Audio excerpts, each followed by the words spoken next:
pastor sênior e fundador da Igreja Batista Betesda, coordenador do DNA Central no interior de São Paulo, treinando pastores e líderes na visão celular. Bacharel em Teologia pela Faculdade Teológica de São Paulo e pós-graduando em Liderança e Gestão de Pessoas. É casado com a Elô e pai da Suzana e Luísa, torcedor do Fluminense e fã da Marvel.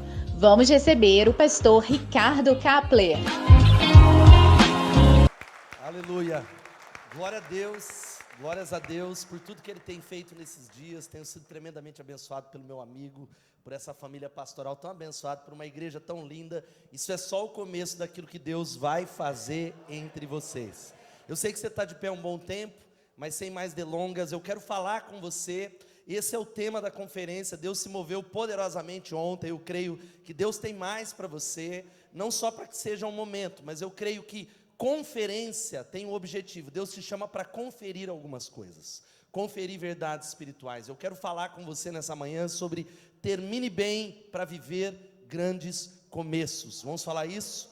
Termine bem para viver grandes começos. Em pé, eu convido você a abrir a sua Bíblia em 2 Reis, capítulo 13. Você já conhece esse texto, provavelmente, mas eu quero ler 2 Reis. Nós vamos ficar no capítulo todo, mas nós vamos ler agora de 10 a 19. 2 Reis, capítulo 13, de 10 a 19. Quem achou diz amém? Amém. Quem não achou, diga escola de líderes, escola bíblica. Louvado seja Deus. Diz assim a palavra do Senhor: Joás, filho de Jeoacás, começou a reinar em Israel no 37º ano do reinado de Joás, rei de Judá. Reinou em Samaria por 16 anos. Fez o que era mal aos olhos do Senhor e não se afastou dos pecados que Jeroboão, filho de Nebate, havia levado Israel a cometer. Os demais acontecimentos do reinado de Jeoás e tudo que ele fez, incluindo a extensão do seu poder e a guerra contra Amazias, estão registrados no livro da história dos reis de Israel. Quando Joás morreu e se reuniu aos seus antepassados, foi sepultado em Samaria com os reis de Israel. Seu filho Jeroboão II foi seu sucessor. Versículo 14.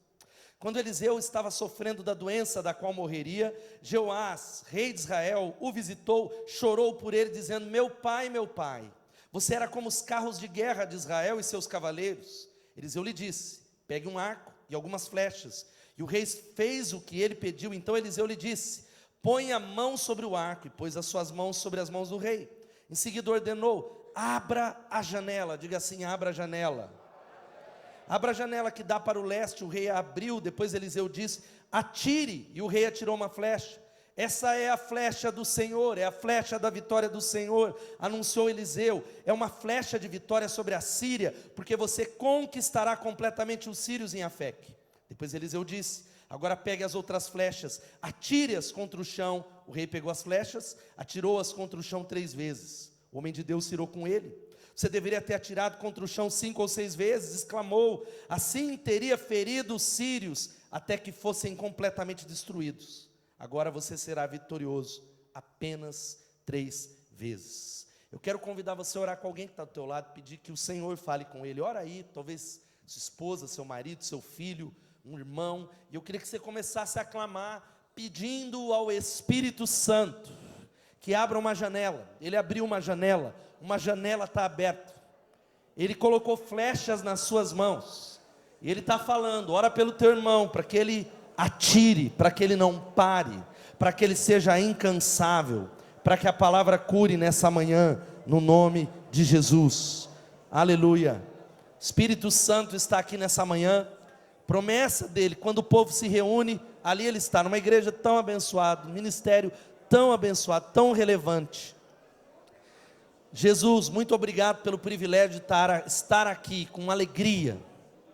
Obrigado, Pai. Nós agradecemos pela tua presença que é sensível, a tua presença. E mesmo aqueles que não sentem, nós cremos, nós acreditamos, nós profetizamos e clamamos. Abençoa os nossos irmãos, abençoa aqueles que estão no campus online agora, abençoa aqueles que não puderam estar aqui, e suplicamos, ó Deus, olhamos a janela do futuro aberta, pegamos nas nossas mãos o arco, a flecha da vitória, e eu clamo que o teu povo termine bem, que comece, ó Pai, que o teu povo possa agora viver grandes começos, para a tua honra e para a tua glória. Pai, obrigado pelo teu povo, obrigado pela igreja, glorifica o teu nome, edifica a tua igreja, em nome de Jesus, amém, amém e amém. Pode se assentar. Algo muito interessante, e provavelmente você não é diferente da maioria das pessoas, que a maioria de nós esperamos e colocamos a nossa esperança em coisas exteriores, em símbolos, em coisas que são boas, esperando que elas gerem algumas mudanças em nós. Nós vamos para uma conferência e achamos que por si só, estar na conferência vai mudar a nossa vida. Nós esperamos, muitas vezes a gente vai para um retiro e tudo isso é muito bom, e nós temos uma expectativa da nossa realidade mudar. Há muitos irmãos que viraram o ano de 2021 para 2022, falando, daqui para frente vai ser tudo diferente, e tudo está do mesmo jeito, e você está esperando, agora já foi, eu vou esperar o culto da virada para mudar. E aí a pergunta que eu faço a você é, quantas viradas de ano e quanto tempo você passou e carregando coisas que deveriam ficar para trás? Talvez nesse dia 14 de agosto, existem algumas coisas que você ainda está carregando, e a gente fica só nas palavras, nesse ano eu vou, a partir de segunda-feira será assim, e nós somos ótimos de iniciativas e péssimos de acabativas. E eu quero conhecer vocês um pouquinho, se você quiser, e eu quero fazer algumas perguntas aqui. Deixa eu conhecer vocês melhor. Quantos aqui começaram a colecionar algum álbum de figurinhas? Levanta a mão, a Copa chegando. Quantos terminaram e completaram o álbum? Sério mesmo, levanta a mão. Olha lá, 1, 2. Quantos começaram um regime? Levanta a mão. Sério, quem já começou? Quem está de regime nessa manhã? Levanta a mão. Quem ainda está de regime? Aleluia. Um homem guerreiro ali. Quantos começaram a ler a Bíblia toda? Levanta a mão nesse ano, começo. Agora crente não mente. Quantos de fato estão no processo e vão terminar? Alguns, glória a Deus, povo de Deus, povo crente. Quantos começaram a construir uma casa? Que alguém já começou a construir uma casa? Quem terminou de construir uma casa, levanta a mão. 1, 2, aleluia. Quantos fizeram uma prestação de 36 meses ou 48 para comprar um carro? Levanta a mão, ó. Poucos, povo aqui é tudo à vista, só no Uber. Quantos ficaram com o carro até o final do carnê? Terminei, fiquei com ele, louvado seja Deus. Mas eu quero dizer que essa é uma realidade geral, não é para te humilhar. Nós somos ótimos de começar algumas coisas, mas nós temos muita dificuldade de terminar, e esse texto traz alguns princípios que eu quero deixar com você, como é que nós podemos terminar bem as coisas, como é que nós podemos viver o novo de Deus. Quantos querem o novo de Deus, digam amém. Como ministramos ontem, quantos desejam ser incansáveis, imparáveis, inabaláveis no poder do Espírito Santo, digam glória a Deus. Essa passagem é conhecida, extraordinária, você sabe, está falando no início do capítulo de 2 reis, pai e filho. O texto está falando de Joás e Jeoacás, ou na versão Jeoás e Jeoacás. Ambos reinaram em Israel durante 17 anos, e cometeram os mesmos erros, lideraram da mesma maneira, e no meio do contexto está ali o grande profeta Eliseu, que está perto de morrer, sofrendo da doença pela qual ele morreria, e essa passagem ela é profética. Ele chega e o rei vai até o profeta, chora por ele, talvez de remorso, eu não sei o que a Bíblia fala, deveria ter obedecido a Deus, e o profeta começa a falar de algo que é simbólico, é profético, tanto para Israel quanto para você que está aqui. Ele diz, pegue um arco. Ele pega o arco, ele coloca a mão, ele diz, olha para a janela, abra a janela está aberta. Ele diz, atire a flecha. E sabe o que o rei faz? Ele atira 1, 2, 3 e ele para. E sabe o que acontece? O profeta repreende e ele diz, os sírios, eles poderiam ter sido destruídos, mas vocês vencerão apenas 3 vezes, porque você parou. E está a bagunça no Oriente Médio, você sabe, aquela guerra, por causa desse miserável aqui do texto. Mas eu quero falar algo para você, que essa história não faz sentido para nós, você não concorda? Não faz, porque o profeta não avisou que tinha que atirar 6 vezes. O profeta não deu um alerta. O profeta não falou, pegue e atire todos. Não, ele falou, atira aí umas flechas. E é algo que a gente começa, como é que o rei poderia saber? Como é que o rei poderia ter adivinhado que era 6, que era 7, que era 5, que era 4? Ele recebeu promessas, aqui nesse texto, mas termina o texto recebendo uma reprimenda, uma exortação. E a introdução dessa palavra, tudo está centralizado em uma coisa que eu queria que você guardasse. Sabe por que ele é exortado? Porque ele parou, porque ele desistiu, porque ele não foi até o final. A atitude dele determinou o que ele receberia. E da mesma maneira nessa manhã, diga assim: a minha atitude determinará o que eu receberei. E eu não sei porque ele parou. Talvez ele estivesse cansado, como muitos de nós. Talvez ele achou que era besteira, esse negócio simbólico, é símbolo. Quantas vitórias nós perdemos antes da batalha chegar no final? Quantas coisas nós não recebemos porque nós cansamos, porque nós paramos antes? O que é que há em nós que faz a gente parar? Essa é a ênfase dessa mensagem. O que é que há em você? O que é que há dos nossos filhos que fazem nós pararmos antes do tempo? Talvez a gente tenha arrependimentos onde a gente diz: orei pouco demais, eu fiz pouco demais, eu pensei pequeno demais. E nos tornamos talvez nessa noite pessoas que procuram sempre o mínimo esperado, pessoas que vão na média. Ou você talvez apenas desistiu da vida, e desistiu de si, desistiu do ministério, desistiu de crer em milagres que nós cantamos. E esse texto, presta atenção, é uma janela pela maneira ao qual Deus opera no mundo. Quem pode dizer amém? É uma janela onde Deus diz: é assim que eu opero no mundo. E como é que nós nessa manhã podemos nos abrir para um futuro maior? Quantos querem um futuro maior? Que traga glórias, a glória de Deus sobre Maringá, a glória de Deus sobre o Paraná, a glória de Deus sobre a Central. Ou talvez como é que nós podemos pegar aqui um futuro menor e expandir. E eu 3 conselhos para nós nessa manhã, porque nós precisamos guardar algo, talvez está aqui na tela, que como terminamos é mais importante do que como começamos. Vamos falar isso?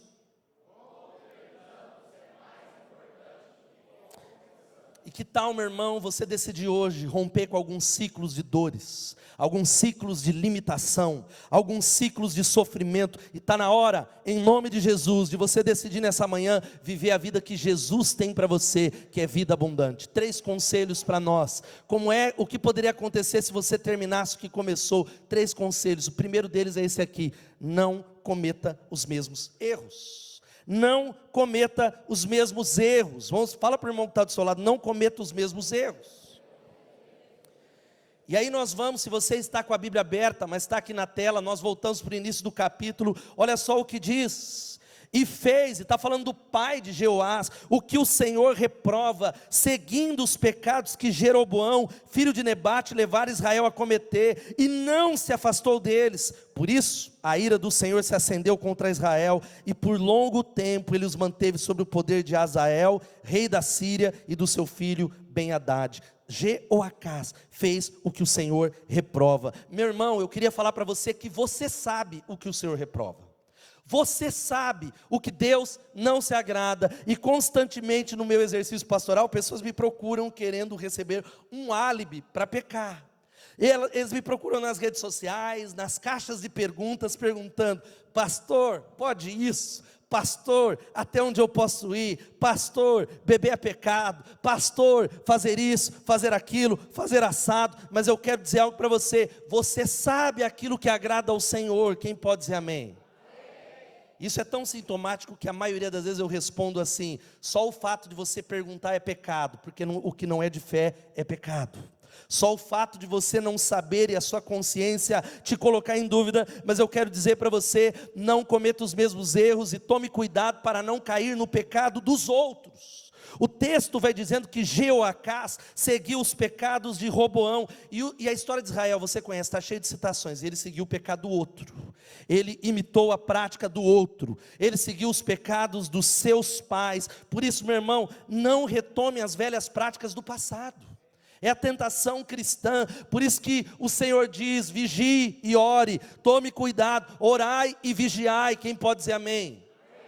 Talvez o maior desafio e talvez a maior tragédia e mentira dessa geração é: siga o seu coração, faça o que te traz felicidade. Mas a Bíblia diz que enganoso é o seu coração.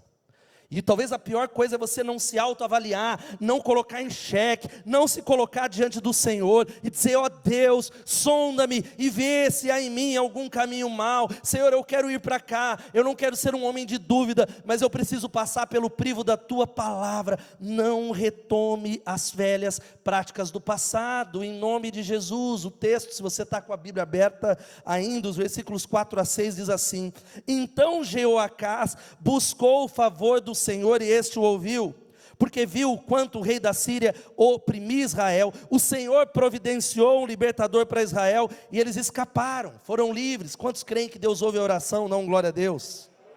O texto continua: assim os israelitas moraram nas suas casas, mas continuaram a praticar os pecados que a dinastia de Jeroboão havia levado Israel a cometer, permanecendo neles. Meu irmão, permaneça em Jesus e não nos seus pecados. Permaneça em Jesus. Deus nos livrou. Quantos são felizes porque Jesus salvou você? E a gente se esquece de onde nós saímos. A gente se esquece como é estar perdido. A gente se esquece o quanto não há sentido, não há significado, não há satisfação em nenhuma das fontes que o mundo oferece. O quanto são passageiras, o quanto é uma sedução e um engano. Permaneça em Jesus e não em seus pecados. Não aceite as colunas de idolatria na tua vida. E como isso é sutil, porque as colunas de idolatria muitas vezes são coisas boas, mas não é o melhor de Deus para você. São coisas que não são ruins em si, mas que roubam a glória de Deus. Tudo o que for consagrado à idolatria, jogue fora em nome de Jesus. Quem pode dizer amém? E queridos irmãos, talvez o maior pecado, não cometa os mesmos erros. Sabe qual é o maior pecado? Aquilo que mata uma liderança, aquilo que mata o ministério pastoral, aquilo que acaba com o casamento, se chama acomodação. Acomodação. E sabe o que é interessante? Que quando a gente vai para Apocalipse, Jesus ele não fala mal daqueles que estão frios. Ele diz: quem dera você fosse frio ou quente, mas porque você é morno, eu vou vomitá-lo. Porque você é alguém que não está tão mal. Porque quando você olha para alguém e diz: eu não estou pegando fogo por Jesus, eu não estou liderando, mas eu não estou tão mal assim, porque eu olho para trás e tem pessoas piores do que eu. A acomodação tem destruído igreja, uma nação, e todos nós nos acomodamos. É uma tendência humana, a gente acomoda, a gente cansa, a gente para de atirar a flecha, a gente atira um pedaço, e nós subestimamos o que Deus pode fazer. Pastor Paulo Mazzoni, ele diz algo: a atitude, sabe, a atitude de manutenção, ou atitude de sobrevivência, é a maior inimiga da vitória. Diga-se: a atitude de sobrevivência é a maior inimiga da vitória. Porque a acomodação é um movimento que o organismo realiza para se adequar. É gente que está aqui que é crente. Quantos são crentes? Dão glória a Deus. Mas nós estamos na média. Nós estamos talvez acomodados. A nossa vida é a mesma coisa. Um domingo, eu sou dizimista, talvez um líder de célula, eu vou à célula, eu sou um bom vizinho, eu sou um crente, mas eu não sonho mais. Eu não creio mais, eu não tenho histórias para contar.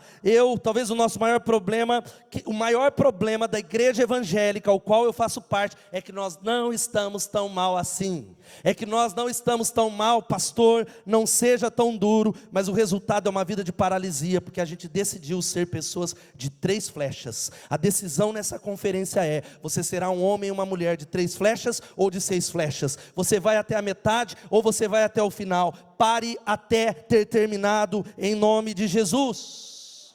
Amém? Esse culto, eu quero orar daqui a pouco com você, vai marcar 3 flechas ou 6 flechas. Você fará a sua escolha diante do Senhor. A vida que você tem vivido talvez é uma vida de 3 flechas, mas o Senhor está falando: vá adiante. Porque o Deus desse mundo, é o Deus desse mundo, é o Deus que se chama hedonismo, prazer, conforto, imediatismo, ausência de sofrimento, descanso, comer bem, viajar bem. Quantos gostam de comer bem aqui? Dão glória a Deus. Eu fui muito bem tratado por essa igreja, vocês estão de parabéns. Vou voltar mais gordo para Piracicaba. Minha esposa tem tentado impedir convites, que ela fala: não adianta, você vai, fecha a boca, vai com jejum, porque você volta mais gordo. Não tem nada de errado. Quem gosta de viajar aqui, diga amém.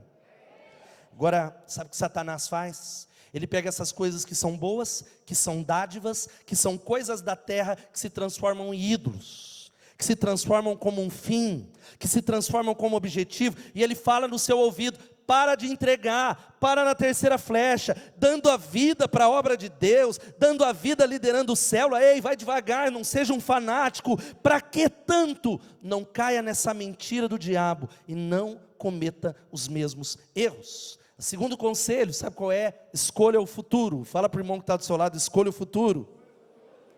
Sabe o que o texto está dizendo? O versículo 17, em seguida Eliseu ordenou: abra a janela, em nome de Jesus, olhe para o horizonte, escolha o futuro. Essa é a mensagem sobre o que você precisa fazer hoje. Você pode desligar o botão, a gente tem um botão aqui. Tem gente que fala, desligou e você está em outro lugar. É uma mensagem sobre o que você precisa fazer hoje, para construir o seu futuro no nome de Jesus. A gente pensa que o futuro vai chegar. Não, o amanhã pode ou não pode, é o amanhã que vem. O futuro ele é construído no poder do Espírito Santo. Porque você pode chegar em 2023, em 2025, sem construir um futuro, sem escolher o futuro que Deus tem para você. E eu quero encorajar e orar por você. Eu estava orando ontem no hotel e falando: Deus, eu quero estar obcecado pelo futuro que o Senhor tem para mim. Eu quero estar obcecado pela urgência de Deus. Porque o lugar mais seguro que a gente tem é a vontade de Deus. Quantos creem nisso? Segurança não é condomínio fechado, segurança não é seguro, segurança não é andar armado, segurança, o lugar mais seguro é a vontade de Deus. E sabe que esse texto está falando que o profeta coloca literalmente nas mãos de Jeoás o futuro de Israel. Ele coloca literalmente através das flechas, ele coloca nas mãos de Jeoás o futuro, Deus coloca ali. E eu quero dizer algo para você, meu irmão, minha irmã, aproveite o futuro que Deus está colocando agora nas suas mãos, no nome de Jesus. O futuro que Ele colocou, mas pastor, como é que eu sei? Porque Ele sabe quais pensamentos Ele tem sobre você. E antes que você duvide, por causa de Jesus, tudo está nele, tudo é para a glória dele, tudo é nosso, diz a palavra de Deus. Você crê nisso? Você crê nisso, que nele nós já fomos abençoados com toda a sorte de bênçãos espirituais? Que nele você está assentado, que em Jesus, não importa as circunstâncias, você é mais do que vencedor. Quem pode dar um glória a Deus? Mas sabe qual que é o seu problema? A gente não crê na palavra. A gente crê no que os olhos veem. Ele coloca o futuro. E eu quero dizer, ele olha, mãos são símbolos da Bíblia. Você precisa pegar, entenda que o dia se chama hoje. Hoje, olha para as escrituras, não há nenhuma passagem que Deus ficou furioso com alguém que foi até o final. Não há nenhuma passagem que Deus ficou furioso com alguém que teve fé demais, iniciativa demais, perseverança demais. Não, não, não, pelo contrário. A ira do Senhor é com aqueles que são cansáveis, pessoas paráveis. Mas Deus te chamou para ser incansável, imparável, inabalável no nome de Jesus. Queridos, o que Deus está procurando não é alguém perfeito. O que Deus está procurando não é alguém que não erre. Deus apenas está procurando nessa manhã alguém que resista e diga: eu não irei desistir, eu não vou parar, eu vou atirar 6 flechas em direção ao meu casamento, a criação dos meus filhos, a salvação dos meus vizinhos, os dons que Deus me deu, a empresa que Deus me concedeu. Porque se você viver no passado, você vai morrer para o seu futuro. Se você dizer: eu vou continuar, sabe, saudosista como falamos ontem, se a gente não tomar cuidado, Pastor Claudinei, o meu medo é que a minha vida seja uma reprise, um vídeo show, um vale a pena ver de novo. E a gente vive uma vida que é a mesma coisa, uma reprise, é o mesmo lugar de férias, é o mesmo restaurante, você senta no mesmo lugar, tenho certeza que tem quase seu nome marcado aqui na igreja. Se eu pedisse para você mudar de lugar, as pessoas não conseguem bater palma, ele está na contramão. A gente tem dificuldade, mesma coisa, mesmo endereço, do mesmo jeito. E eu quero dizer que você não pode viver uma vida que é uma extensão do passado. Você lembra do chamado desse mesmo Eliseu? Esse mesmo Eliseu que era um empresário. Ele pega o seu arado, ele pega a junta de bois, e ele poderia ter deixado pura e simplesmente lá, mas ele queima os arados, ele queima o seu negócio, ele queima a ponte para o passado, porque era uma declaração dizendo: eu não serei tentado, eu não vou voltar atrás no nome de Jesus. Querido, ele tinha apenas uma direção: para frente. O nosso carro, o carro do crente, não tem marcha ré, no nome de Jesus. Você pode parar, você pode cair, você pode tropeçar, ou melhor, você pode até dar uma pausa, mas nós não podemos voltar atrás, em nome de Jesus. Quantos estão entendendo isso? Digam amém. Porque quando a Bíblia fala de fé, a fé envolve os pés. Dá uma olhada nos seus pés, mexe nos seus pés aí. Fé tem a ver com os pés, porque a ação de Deus na sua vida tem a ver com os pés. Sabe o que significa isso? Ande pela fé, e andar não é moonwalker, né? O moonwalk, aquele passo do Michael Jackson, é para frente. Fé é andar, fé é se levantar, fé é dizer, com Deus eu vou, e todos os dias você tem uma escolha. A gente vai orar daqui a pouco, escolher viver no passado, permanecer no presente, ou criar um futuro no nome de Jesus. O que é que vai criar o seu futuro? O material são as decisões, como ouvimos aqui. É as decisões que você tomou ontem na conferência. É as decisões que dia a dia, com o Senhor, você vai tomando. Por isso, bote fogo no passado em nome de Jesus, meu irmão. Qual é a área que você talvez está acomodado? É o casamento? Tem gente que o casamento é a mesma coisa. É a mesma coisa, acorda do mesmo jeito, dá bom dia, ele come o mesmo cachorro quente, ele não fala mais eu te amo. E tem homem que é assim, a esposa, você nunca mais falou eu te amo. E aí ele fala, jamais, que eu sou um homem de palavra. Eu falei uma vez só, não vou repetir. Você lembra? 25 anos atrás, eu sou de outra geração, e o casamento é aquela mesmice, a criação com os filhos, a vida na célula. E eu quero dizer para você, por que se contentar com uma única porção, se nessa manhã você pode pedir uma porção dobrada do Espírito Santo? Eu me recuso a viver uma vida que já foi vivida, a contar uma história que já foi. Deus está chamando você para ir na direção do futuro, mas quantos de nós atiramos a última flecha? Quantos de nós tomamos a decisão de sermos homens e mulheres de 6 flechas, e não de 3, 6 flechas, e dizer, eu não vou parar no nome de Jesus? Querido, fé é o combustível do futuro. Se Deus está lá, quantos creem que Deus já está no amanhã? A gente tem dúvida, não, será que Ele está lá, porque eu vejo um futuro nele? Ele já está no seu amanhã, por isso o seu amanhã deveria te encher de esperança, de alegria, de convicção, de expectativa, de fé. Por isso, quando você for até Deus, eu quero te encorajar, vá grande, sonhe grande, ore grande, peça grande, viva grande em nome de Jesus, porque você nunca viverá tão grande como grande é o nosso Deus. Você nunca pedirá algo tão grande que é maior do que aquilo que Deus pode, quer fazer na sua vida. Creia, clame, espere, profetize, se lance nas mãos de Deus em nome do Senhor Jesus. Você crê nisso nessa manhã? É tão interessante que olha o que ele disse, para abrir a janela que dava para o futuro e te atirar, que dava para o leste, o rei o fez. Então Eliseu declarou, esta é a flecha da vitória do Senhor, a flecha da vitória sobre a Síria, porque você destruirá os seus inimigos no nome de Jesus. Você crê nisso, gente? Uma palavra que é muito boa para ser verdade. É uma palavra, e um ditado chinês diz que por causa de um prego perdeu a ferradura, por causa da ferradura perdeu o cavalo, por causa do cavalo perdeu a mensagem, e por causa da mensagem perdeu a guerra. Pequenas decisões, pequenas coisas, porque eu já ouvi muitas vezes, se você faz o que sempre fez, você vai conseguir apenas o que conseguiu. Se você quer viver o que não viveu, faça o que você não fez em nome de Jesus. Muita gente vem e fala, pastor, meu casamento é a mesma coisa, porque você faz o que sempre fez. Minha vida espiritual, minha célula, quantos são líderes de célula? Levanta a mão. A minha célula não vem ninguém, porque você faz o que sempre fez. Se você quer experimentar o que não experimentou, o que não viveu, tome a decisão de fazer o que não fez. Tome a decisão de buscar a Deus como você nunca buscou. Tome a decisão de atirar as 3 flechas, porque a falta de disposição é o que impede você de conquistar. Deus falou, é seu, meu filho, tem promessa, mas vá até o final. E eu amo demais essa frase do pastor Mark Batterson, que tem mexido comigo. Ele diz que, por definição, um sonho do tamanho de Deus está além da nossa capacidade, além dos nossos recursos. A menos que Deus faça, nada pode ser feito. E é precisamente assim que Deus recebe a glória. Deus honra grandes sonhos, porque grandes sonhos honram a Deus. Peça grande, sonhe grande, em nome de Jesus. A gente tem medo, né, de ser frustrado, mas um sonho grande vai fazer você ficar de joelho. Um sonho grande na central vai fazer vocês falarem, se Deus não fizer, nada acontecerá, mas quando Ele fizer, todos saberão que a glória pertence a Ele, em nome de Jesus. Sabe qual que é o último conselho? É esse, pare até ter terminado.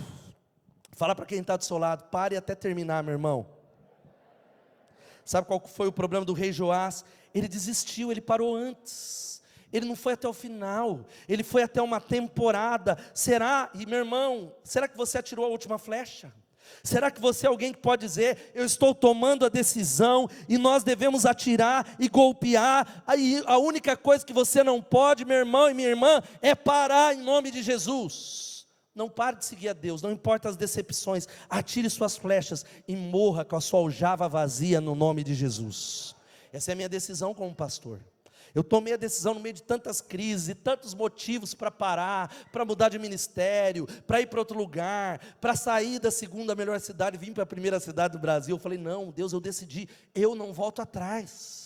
Sabe como eu vou morrer? Com a aljava vazia. Por isso, meu irmão, não desista do seu casamento, não desista dos seus filhos, não desista da sua fé, não desista da sua igreja, não desista dos seus líderes, não desista da sua célula, em nome de Jesus. Não desista das pessoas. Agora, qual que é o meu e o seu problema que nós vamos orar? A gente cansa. Quantos cansam aqui? A gente cansa. Mas sabe o que a gente faz? Em vez de continuar, a gente para. Nós cansamos de uma série de coisas. A gente cansa de sonhar, a gente cansa de ter metas e objetivos, a gente cansa de liderar, a gente cansa de fazer a mesma coisa, a gente cansa do casamento, a gente cansa do Brasil, a gente cansa da nossa cidade. Dá trabalho, é muito trabalho. É igual Ageu, que ele diz, olha, esperamos muito e veio pouco. A gente passa por isso, a gente passa pelo deserto. Mas eu quero dizer para você que o tempo, ele mente para nós, ele nos ilude dizendo, vá tranquilo, você tem a vida toda, vá devagar. Semana passada, é óbvio, Deus está no controle. Um pastor amigo, querido, fazendo um ministério muito frutífero em Piracicaba, ele partiu para o Senhor com 39 anos numa luta com a leucemia. Deus o chamou. E sabe o que Deus falou comigo? E glória, ele está melhor do que nós, ele está vendo a glória de Deus. Quem pode dizer amém? A gente crê nisso. Mas Deus falou, filho, não se iluda. Há algo que precisa ser impresso no nosso coração. Uma característica daqueles que não param, sabe qual é? Um senso de urgência. Um senso que toma conta do nosso coração, de que diz, eu vou avançar, eu não vou parar, eu não posso esperar o amanhã, eu vou construir o futuro. Veja só o que o texto diz. Em seguida Eliseu mandou o rei pegar as flechas e golpear o chão. Ele golpeou o chão 3 vezes e parou. Ele fez algo, ele não foi desobediente, mas ele não foi até o final. Ele não é alguém que fala, não vou golpear nada, não vou na terra, quero saber de nada. Não, ele golpeou, mas a Bíblia diz, o que as suas mãos tiverem que fazer, sabe o que nós devemos fazer? Faça com toda a força. Você sabe, meu irmão, que tem coisas que você está esperando e você não pode. Você precisa procurar ajuda sobre o seu casamento nessa manhã, no nome de Jesus.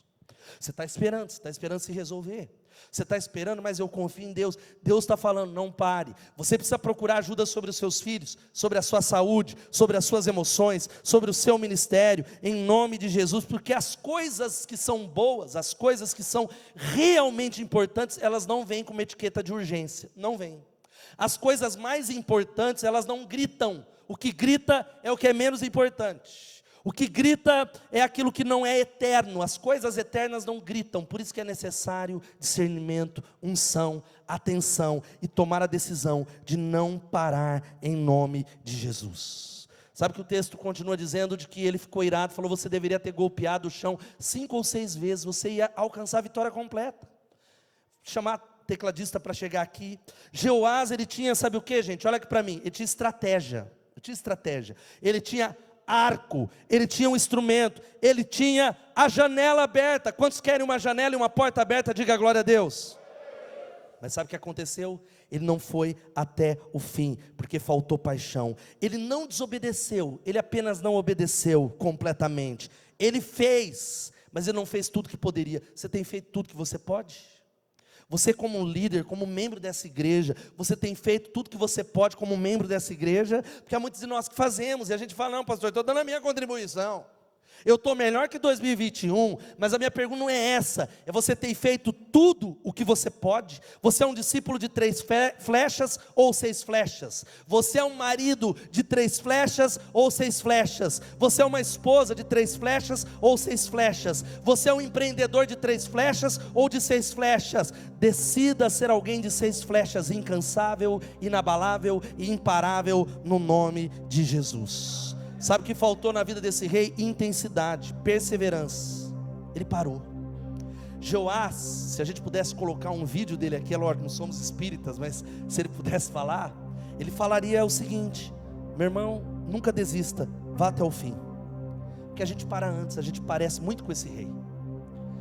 A gente começa a achar que não, amanhã eu vou voltar. E meu irmão, nós não somos daqueles que retrocedem.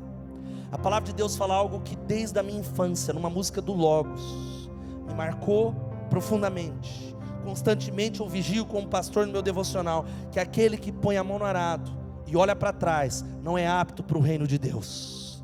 E sabe, gente, quanto eu tenho chorado nas minhas orações, de verdade, clamado ao Senhor, por uma multidão que começou bem, mas não está terminando bem. Uma multidão, sim, de jovens apaixonados por Deus, que lideraram na casa de Deus, que Deus fez algo na vida deles, que colocaram a mão no arado, mas olharam para trás. Eles pararam quando deveriam continuar. Eles pararam quando talvez tudo estava doendo, quando as portas se fecharam. Eu quero dizer para você que você nessa manhã escolhe a medida da sua bênção e da sua fé em nome de Jesus. Está na sua aljava, meu irmão, o tamanho da sua conquista. Seja imparável até lançar a última flecha no nome de Jesus. Quero chamar a banda aqui. Seja imparável. Fala para o irmão que está do seu lado, seja imparável. Sabe, gente, esse camarada, ele teve vitória. Ele não é alguém que não ganhou nenhuma. Ele derrotou a Síria 3 vezes, mas ele poderia derrotar o inimigo completamente, mas não derrotou porque ele parou. Sabe qual que é a boa nova? É que talvez você diz: pastor, eu não tenho os recursos em mim para continuar. Isso é verdade. Se eu liderar, muita gente está parando porque está tentando liderar com boa intenção, e eu quero explicar. Sabe como é que você comete suicídio espiritual? Sabe como é que você comete um suicídio espiritual? É quando você tenta liderar a obra de Deus, ser um líder só com boa intenção. Eu não tenho dúvida que quantos lideram ou servem na igreja em alguma área, levanta a mão. Todo mundo que está aqui é com boa intenção, querem fazer a obra de Deus, mas no braço, e quando a gente faz no braço, cansa, é pesado, é fardo, é trabalhoso, machuca demais. E sabe qual que é a boa nova da perseverança? Deus, Ele quer revestir você do poder do Espírito Santo, falando que quando você é fraco, Ele é forte, que quando você pensa em desistir, Ele te carrega no colo em nome de Jesus. Quando você diz: Deus, eu dependo, eu só digo com a minha boca, porque você tem tudo, meu irmão, não desista, não faça como Jeoás, coragem, meu irmão, em nome de Jesus. Fique de pé no seu lugar. Sabe, todas as vezes em que vem uma luta grande, acho que parou, volta para mim, o versículo, agora foi. Uma luta grande, vem luta. Quem aqui tem passado por lutas ou já passou por lutas? Você sabe que quando eu olho para o ministério pastoral, o pastor Claudinei me lembra muito da frase do pastor Rick Warren, pastor de uma das maiores igrejas do mundo. Você já pensou em desistir alguma vez? Ele, toda segunda-feira, que é o dia da folga pastoral. A questão não é pensar em desistir, a questão não é enfrentar um gigante, a questão não é se você está ferido, a questão é tomar a decisão de não parar, mas ir até o final, em nome de Jesus. De dizer: ó, algumas coisas estão fora do eixo, mas eu tomo a decisão. E olha só, leia comigo 1 Coríntios 15:58, vamos ler. Portanto, meus amados irmãos, mantenham-se firmes e que nada os abale, sejam sempre dedicados à obra do Senhor, porque vocês sabem que no Senhor o trabalho de vocês não será em vão, não será inútil, meu irmão. Aleluia, glória a Deus. Deus não fica devendo nada para nós. Ele não vai se esquecer nem de um copo d'água que você dá para alguém. Ele não vai se esquecer. Às vezes a gente acha: Deus, ninguém está vendo. Ele não se esquecerá, porque não é vão no Senhor, em nome de Jesus. E eu quero orar nessa manhã por algumas coisas que Deus usa. Talvez você diz: eu nem sei, pastor, eu não quero dar esse passo tão profundo, eu quero dar uns pequenos passos. Mas há pessoas aqui que precisam renovar aliança com casamento, com ministério, até com a vida espiritual, de dizer: eu estou tomando uma decisão de ser um homem de 6 flechas, de ser uma mulher de 6 flechas, e diante do Senhor eu estou pedindo que Ele me revista em nome de Jesus. Porque a maneira de escrever, sabe como escrevemos uma nova história? É lançando o nosso corpo para o alvo, quando as flechas forem gastas. É dizer: Deus, eu vou na perseverança, eu não vou desistir do meu casamento, não importa os motivos que eu tenho, em nome de Jesus. Eu vou orar pela conversão do meu marido, da minha esposa. Eu não vou desistir, eu não vou parar. Que sejamos no poder do Espírito Santo, incansáveis, imparáveis e inabaláveis, em nome de Jesus.